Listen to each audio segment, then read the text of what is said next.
The wrestling world lost another one this week, and this one really sucks. WWE Hall of Famer, the Iron Sheik, Hossein Khosrow Ali Vaziri, died on Wednesday. A cause of death was not given, but he was believed to have been 81 years old, although his biographer said that Sheik once told him he actually wasn't sure when he was born. So he was around 80 years old.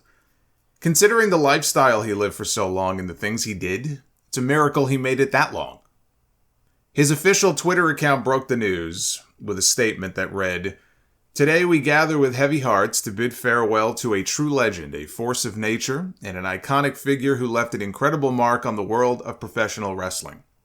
It is with great sadness that we share the news of the passing of the Iron Sheik, but we also take solace in knowing that he departed this world peacefully, leaving behind a legacy that will endure for generations to come.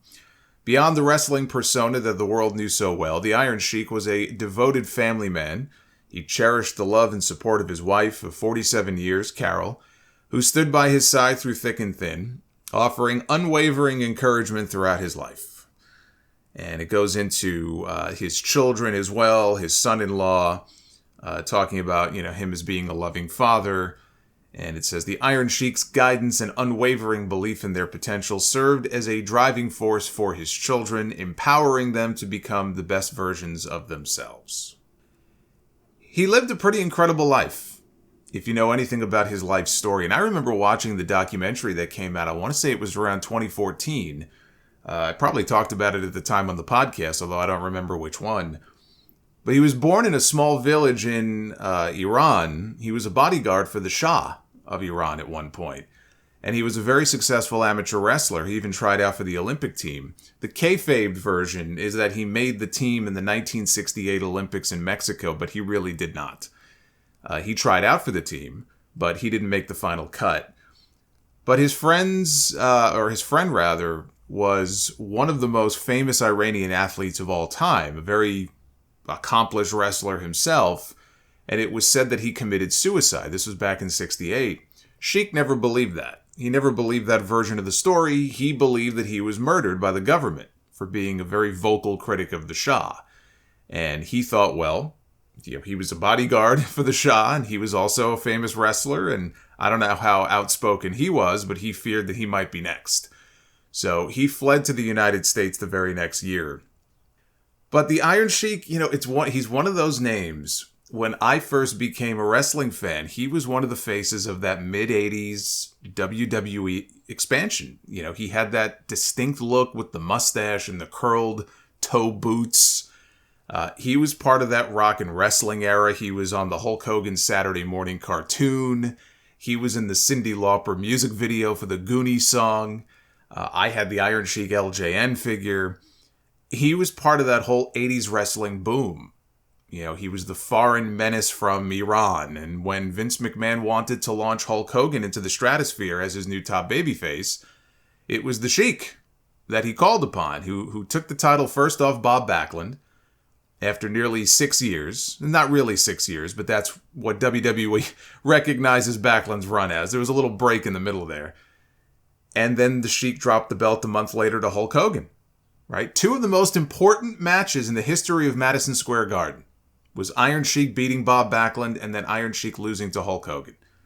And really, you could say he was part of three of the most memorable MSG matches if you include his boot camp match with Sergeant Slaughter, which was in June of '84, I believe it was. I know it was in '84. They might have had more than one, but I think it was the one in June of '84. They sold out the Garden with it.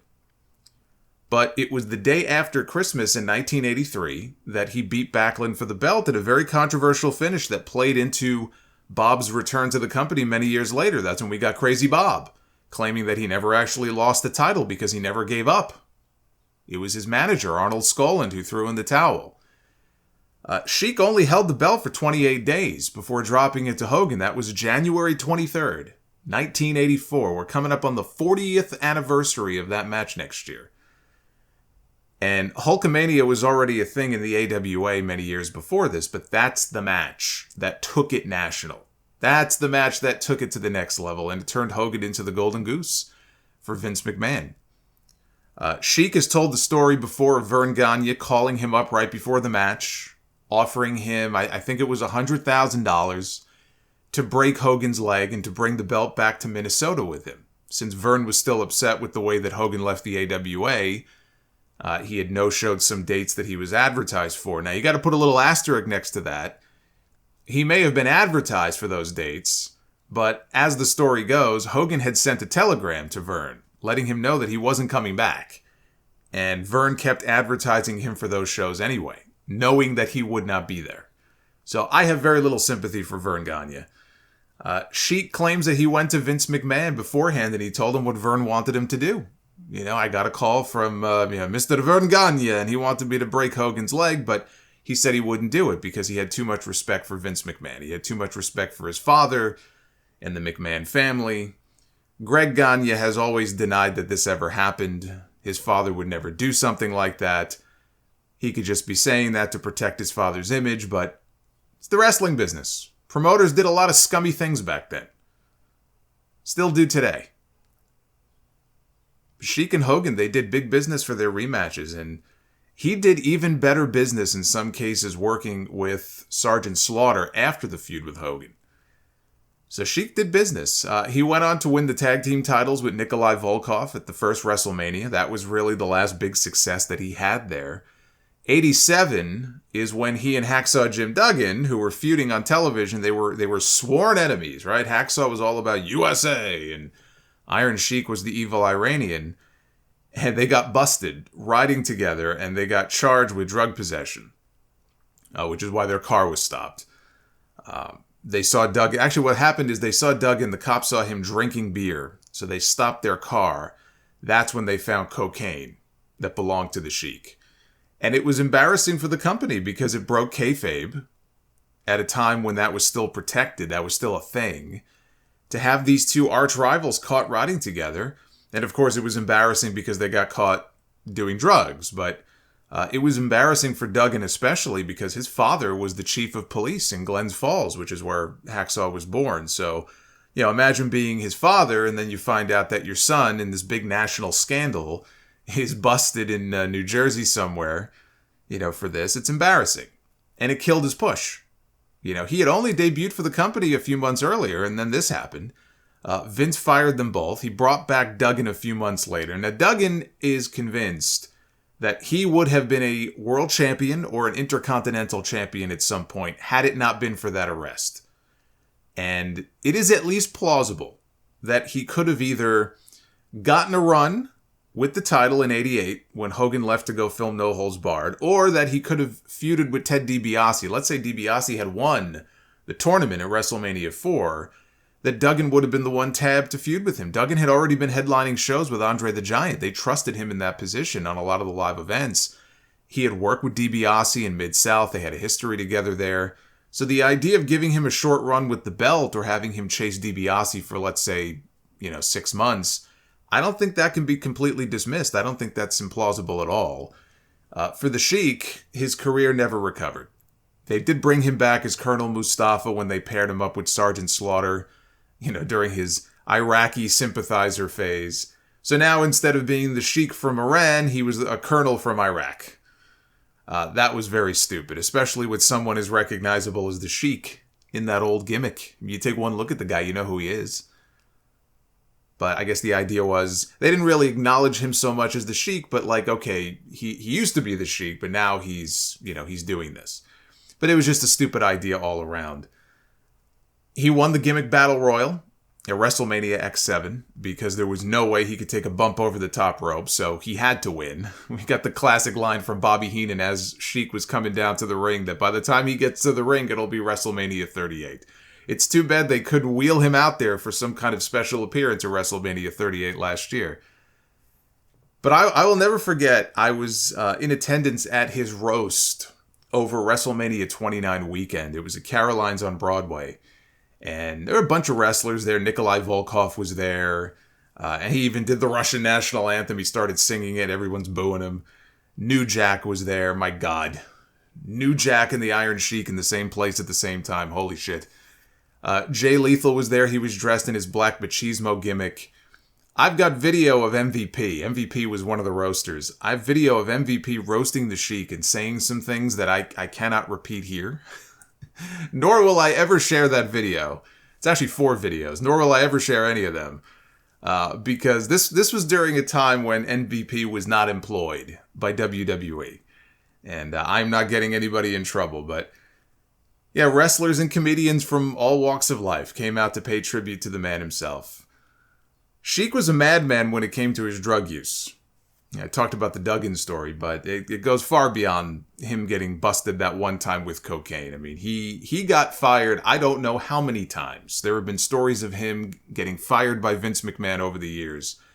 One of my favorite stories came from when he returned to the company in, I guess this would have been late 96, maybe early 97. I want to say late 96. They brought him back. Him and Bob Backlund were the manager of Rikishi when Rikishi was the Sultan. So this was before the Rikishi days.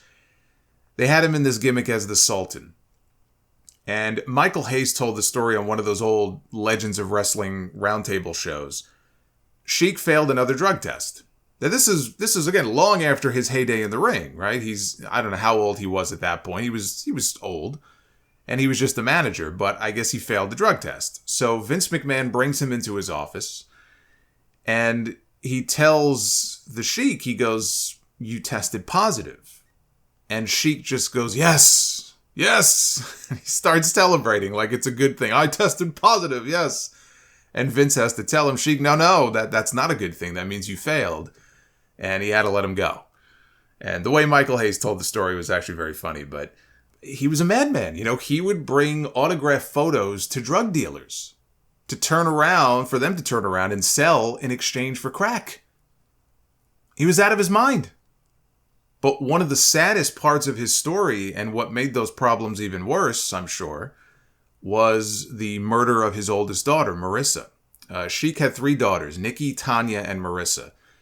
Marissa was only 27 years old when she was murdered by her boyfriend. This was back in 2003.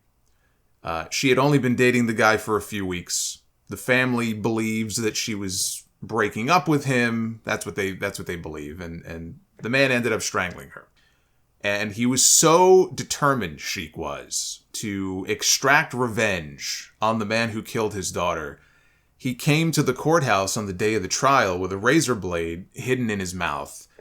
And he had every intention, if he got close enough, he had every intention of slitting the man's throat. And when the family found out what he had planned, they basically physically boxed him in so that he couldn't get near the guy. And it was his daughter Tanya who convinced him not to do it. She said, "Look, I already lost a sister. I'm not going to lose a father too." So he didn't do it. But you'll be happy to know, I know I was, that the piece of trash died in prison in 2016. So may he rot in hell. But it's even sadder because when Sheik started doing all those crazy shoot interviews in the mid-2000s and he started making appearances on the Howard Stern show, right? He became a big part of the Stern show. That all happened in the period of maybe a couple of years or so after his daughter's murder. So he was at the lowest point in his life. He was probably in a deep depression. His drug problems were probably out of control. And so he started doing all of these things, and that was the result of it. He started acting all wacky. How much of that was in response to what happened with his daughter and him being, exploited by the people around him? Probably a lot of it. But the tweets that he became famous for, he wasn't actually tweeting that stuff himself. I'm shocked there are still people who thought that was coming from the Sheik. I think his nephews ran the page. It was basically like a parody page for the most part, where they just posted shit that they thought would be in the voice of the Iron Sheik. And anyway, so that was the deal with his Twitter gimmick. The last tweet from his account before he passed away was, "Fuck the wildfires." I think we can all agree with that. But rest in peace to the Iron Sheik.